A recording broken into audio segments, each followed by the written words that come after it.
थाम के।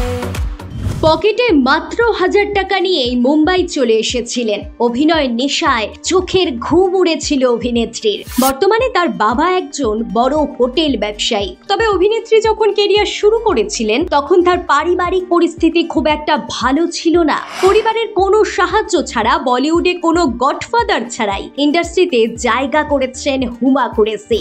নিজের মর্জি মতোই কাজ করতে পছন্দ করেন, কাউকে সন্তুষ্ট করতে কাজ করেন না তিনি। হুমা কোনো ব্যাক সাপোর্ট ছাড়াই বলিউডে পা রেখেছিলেন, তাই তাকে ইন্ডাস্ট্রিতে নিজের পরিচিতি তৈরি করতে বহু সংগ্রাম করতে হয়েছে। বলিউডে তার খুব বেশি বছরের সফর নয়। 2012 সালে গ্যাংস অফ ওয়াসেপুর সিনেমার মাধ্যমে বলিউডে আত্মপ্রকাশ করেছিলেন। বলিউডে গুঞ্জন উঠেছিল তিনি নাকি অডিশন না দিয়েই এই সিনেমায় অভিনয় করেছিলেন। তবে যে যাই বলুক, বলিউডে কারোর কোনো রকম সাপোর্ট ছাড়াই নিজের জায়গা তৈরি করা যথেষ্ট কষ্টকর। ব্যবসায়ী পরিবারের মেয়ে হলেও ব্যবসায় বিন্দুমাত্র ইন্টারেস্ট ছিল না অভিনেত্রী। তবে আপনি হয়তো ভাবছেন, একজন ব্যবসায়ী পরিবারের মেয়ে পকেটে মাত্র 1000 টাকা নিয়ে দিল্লি থেকে মুম্বাই পাড়ি দিয়েছিলেন? আগে হ্যাঁ, যখন তিনি কেরিয়ার শুরু করেছিলেন তখন তার পারিবারিক পরিস্থিতি বর্তমানের থেকে অনেক খারাপ ছিল।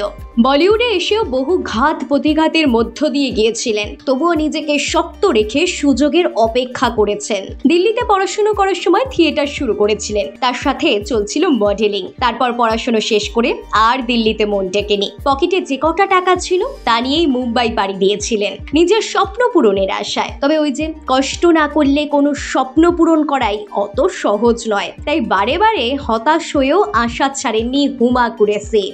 জানেন, কষ্ট করেছেন বলেই প্রথম সিনেমাতেই অডিশন ছাড়াই তাকে কাস্ট করেছিলেন পরিচালক। জানা যায়, বলিউডে অভিনয় কেরিয়ার শুরু করার আগে একাধিক বিজ্ঞাপনে কাজ করেছেন হুমা কুরেশি। বিটাউনের প্রথম সারির সমস্ত নায়কদের সঙ্গে বিজ্ঞাপনে তাকে দেখা যেত।